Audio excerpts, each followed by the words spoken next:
Hi, WhiskyJason here. Whiskey from the viewpoint of an American in Germany, and today I have, whoops, don't drop the sample. Shefford Manor, drinks by the dram, Masters of Malt, England. 3-year-old Canadian rye whiskey with 40%. So, there's not much to explain here. That's really kind of frustrating, to be honest. If you Google this, you will get exactly the same press release, exactly the same text, about 18, 20 times. And that's it. The story starts with a lodge. A lodge named Shefford Manor. In the Prohibitions in the 1920s, there was a whiskey lodge by Quebec. A man named, or at least he was called, Apothecary, sold whiskey to these poor Americans that came over from the dry states of America. And not only did he sell whiskey to consume locally, but he also sold it to go back and smuggle it back into the States. He himself apparently even smuggled whiskey by hollowing out tree trunks, putting them into the river, putting the barrels of whiskeys in these hollowed out tree trunks and floating them down to Vermont. That's the legend, that's the story. Now, who filled up this bottle? We don't know. I don't know. It says Shefford Manor. Who's Shefford Manor? Who distilled this? We don't know. Shefford Manor doesn't even have a real website. At least I couldn't find one. Shefford Manor doesn't even have a distillery. But I do know that at least in England, there's this bottle to be had, about 50 pounds, so maybe about $60 at the moment. And it's maybe even, according to one site, 100% rye whiskey, which I don't believe. So, my nose says, at the very beginning, it's a fairly young whiskey, but there are components of even an older type of, let's say, lazy whiskey in there. There's this young part that kind of wants to break out and rebel, and there's this old part that just kind of sits there and goes, keep calm. And it's not a great nose. I even have a little bit of menthol, a little bit eucalyptus, a little bit of rye, but it's not overpowering in any way, and somewhat, I would even say too much alcohol. Wood is not really present.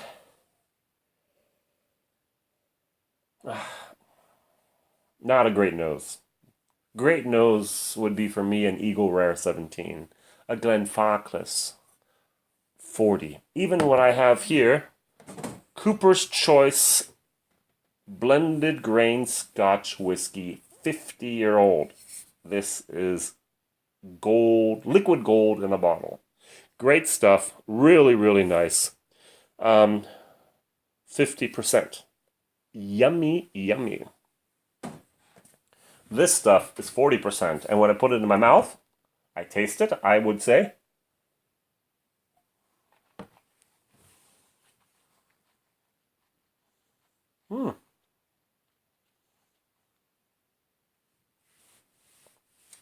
it's fairly weak, first of all. Comes in your mouth, and it doesn't do much. Then there's a little bit of sugar that comes in. There's a little bit of alcohol, a little bit of wood, a little bit of grain, but that's it. And then even the aftertaste is more or less a sweet alcohol something.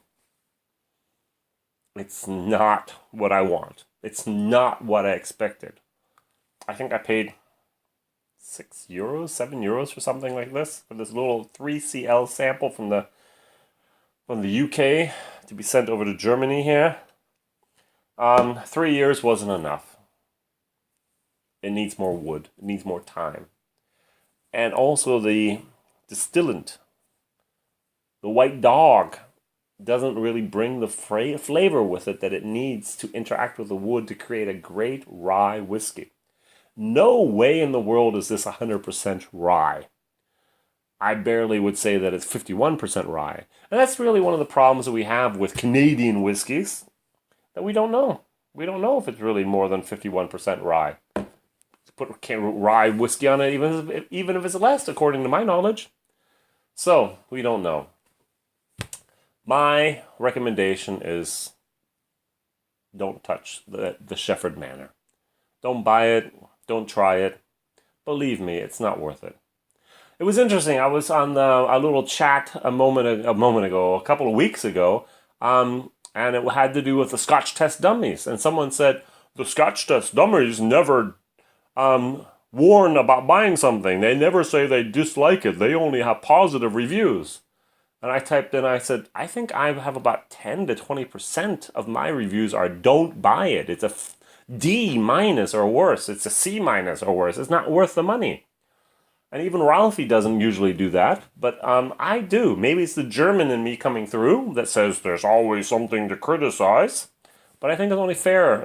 As I've said before, at least in my German videos, I want to create a Wikipedia of the bourbon world. I want to try and in front of the camera review all the different bourbons, all the different Canadians, all the different Irish that I can get my hands on, and then go around the world and taste everything else, the Japanese and the Taiwanese and the German whiskeys and the French and the Italian and the Swiss and the Spanish and the whatever else we have, Czech and so on.